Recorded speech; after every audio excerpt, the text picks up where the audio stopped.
Continuamos aquí en Ojalá. Hablábamos ahora mismo de huracanes y hablábamos de situaciones de riesgo. De eso es que hablábamos, ¿no?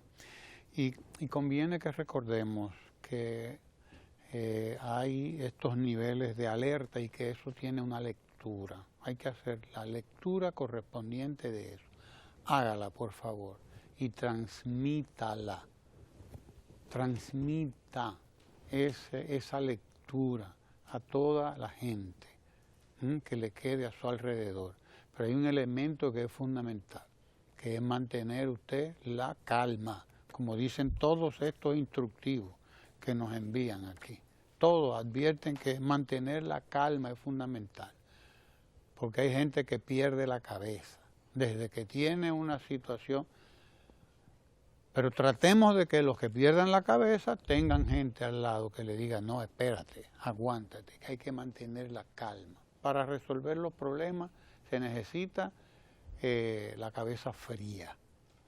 Entonces, cuanto más personas tengamos esa posibilidad, esa facultad de orientar a los demás, de llevarlos a tomar las decisiones correctas en los momentos de crisis, pues entonces menos pérdidas habrá y más pronto saldremos de la crisis. Pero hay también el elemento de la conciencia social, de la conciencia de la gente, de que vive en un entorno con otra gente, que esa otra gente la necesita, que esa otra gente está esperando de su prójimo, de sus vecinos, de todos los demás, está esperando una actuación correspondiente, responsable. No como la de estos grupitos de jóvenes que salen a robar en medio de una situación, de emergencia, salen a robar. Y repito, lo he vivido, no es que me lo han contado, no, lo he vivido. Aquí hay una serie de jóvenes sobre todo, porque no he visto gente mayor en esto, no lo he visto. Es una parte de la juventud nuestra que se ha criado y ha crecido con unos valores distorsionados, que es capaz de cualquier cosa en una situación, la que sea, porque hay de todo como en botica, en la sociedad humana hay de todo. Gente que sabe perder, gente que no sabe perder, que nada más sabe ganar. Y hasta en esas situaciones de riesgo, de crisis, lo que quieren es ir a ganar también hasta ahí quieren ir, a cosechar. Hay ese tipo de gente y a ese tipo de gente hay que estar vigilando para también actuar en consecuencia en el momento que se presente. Estamos hablando de la delincuencia, por lo tanto. Y en estos días hemos oído hablar precisamente de planes contra la delincuencia, sobre todo contra la ratería, porque una cosa es la violencia social, que es todo un concepto, que es todo un tema sociológico. Otra cosa es la ratería, que es una parte de esa violencia social y que tiene manifestaciones y es un fenómeno complejo. Lo digo porque estaba viendo, por cierto, un reportaje interesantísimo sobre esta situación de delincuencia en El Salvador. Lo vi ayer y me quedé estupefacto. En El Salvador mueren 20 personas en promedio todos los días. Ya usted sabe la situación que hay ahí. 20 personas son asesinadas en promedio todos los días. Yo no sé si esa estadística estaba mal, pero yo no creo que la televisión española se vaya a prestar a producir un documental en el que salga una estadística como esta. Pero es una estadística terrible con las llamadas maras, o clicas también les llaman. Aquello hay que verlo para entender también las dimensiones de una cosa y de la otra, de qué es lo que tenemos en la República Dominicana y qué es lo que hay en países como Guatemala, Honduras, El Salvador, que es una situación realmente de guerra civil planteada por grupos que no son pequeños, son numerosos a veces, frente a las instituciones del Estado y los niveles de corrupción que se dan en aquellos lugares, para entender que lo de nosotros está controlable todavía,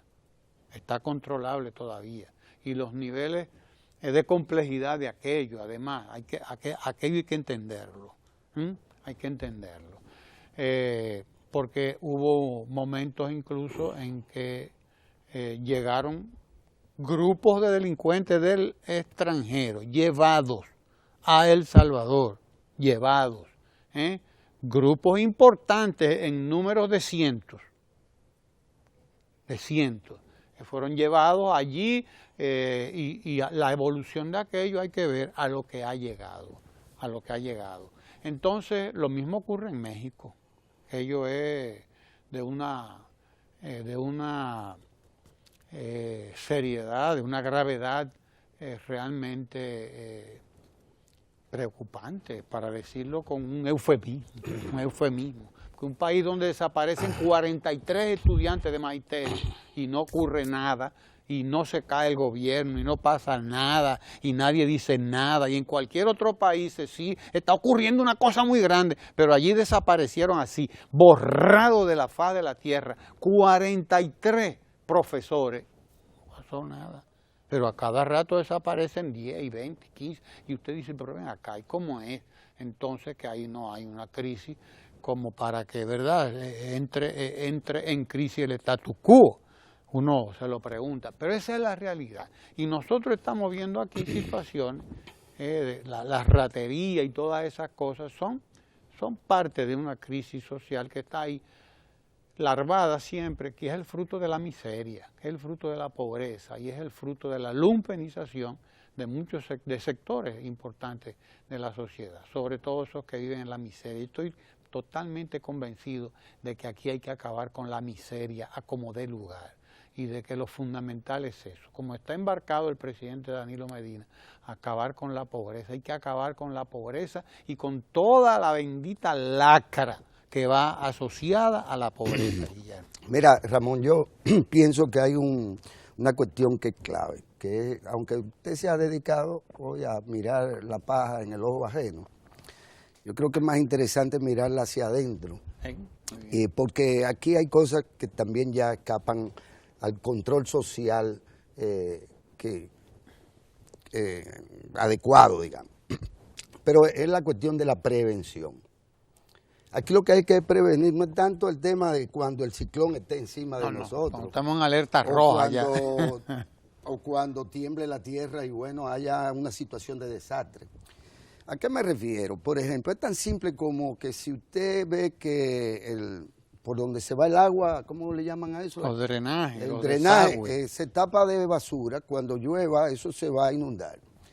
El tema fundamental son las inundaciones. Bueno, pero hay que buscar la forma de...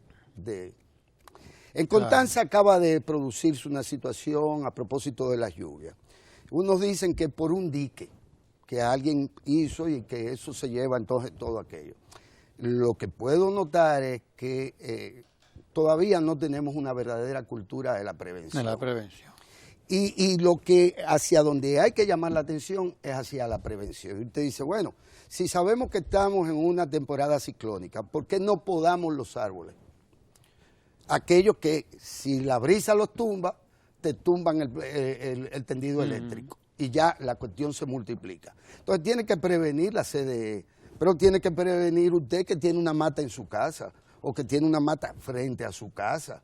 Y eso se llama podar, eso se llama quitar la basura que tapa los desagües, eso se llama lo mismo que hay que hacer con lo del Zika, que hay que seguir manteniendo una política de prevención porque nos va a dar a todos, una o dos o tres veces, pero a todos nos va a dar irremediablemente, pero a los vectores no se le pueden crear caldos de cultivo. Y aquí hay que atender al tema de la prevención. El tema social también es, como bien tú dices, no es nunca van a ser suficientes las cárceles, a menos que usted ataque directamente las causas de la violencia, de la ratería, que obviamente crecen, se desarrollan en un contexto social de miseria y de indiferencia. Las clases medias, que qué bueno que sigan creciendo, las clases medias no quieren mirar hacia quienes se han quedado detrás. Y entonces, naturalmente, luego sufren ellas mismas la consecuencia. Tú te asombras mucho de algo, pero ahí vimos en la prensa hoy unos rateros, pero armados, quitándole una cartera a una niña. Mujer y niñas asaltadas en La Esperilla, ¿un barrio de qué? De clase media. Porque los controles preventivos, pues no existen. Seguimos creyendo que cualquiera puede andar por ahí montado dos en un motor y sin placa. Sin placa, porque andan sin placa. Sin placa. Porque hay que decirlo, es decir, la sociedad, y en esto el Estado, no solo el Estado, la sociedad ha perdido capacidad de actuación en gran medida por la indiferencia. Aquello de que mientras la barba mía no se queme, usted no pone la suya en remojo.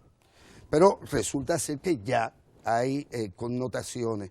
Las estadísticas, por ejemplo, en el Cibao, solo en el Cibao, ya que usted se fue para El Salvador, solo en el Cibao son también espeluznantes.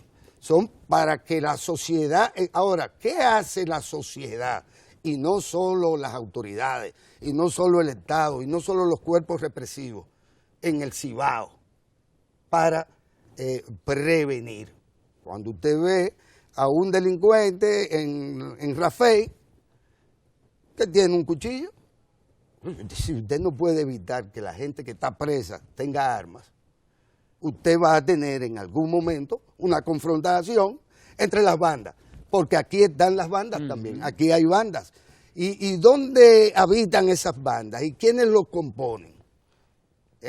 Ahí vemos entonces que hay un contexto social que es el caldo de cultivo para que ellas operen. Aquí matan uno o un delincuente y esos miembros de esas bandas van, le quitan el cadáver a sus familiares y salen y van y los entierran bebiendo, hacen todo un recorrido bebiendo, tirando tiros y burlándose del conjunto de la sociedad. Y ni las autoridades ni las comunidades responden ante este tipo de abuso, de delincuentes que operan no solo desalmadamente contra su propia gente, sino que operan impunemente.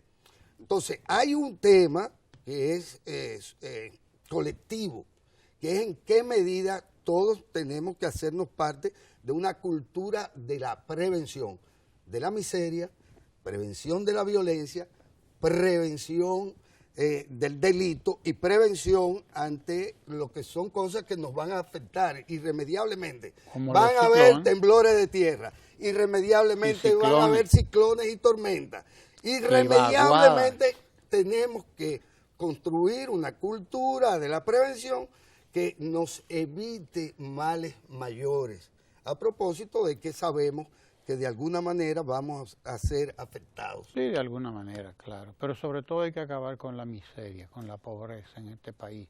Hay que dedicarse a eso. A ver en cuántas décadas nos tomará. Pero que no sean muchas. Hay que acabar con la miseria. Por eso el presidente anda por ahí diciendo que hay que también acabar con la usura, que es parte de esa miseria. Y me parece muy bien. No se vaya. Quédese ahí porque ahora viene el economista Lucas Vicens a hablar de eso precisamente, de economía y la economía internacional en Ecomundo. No se vaya.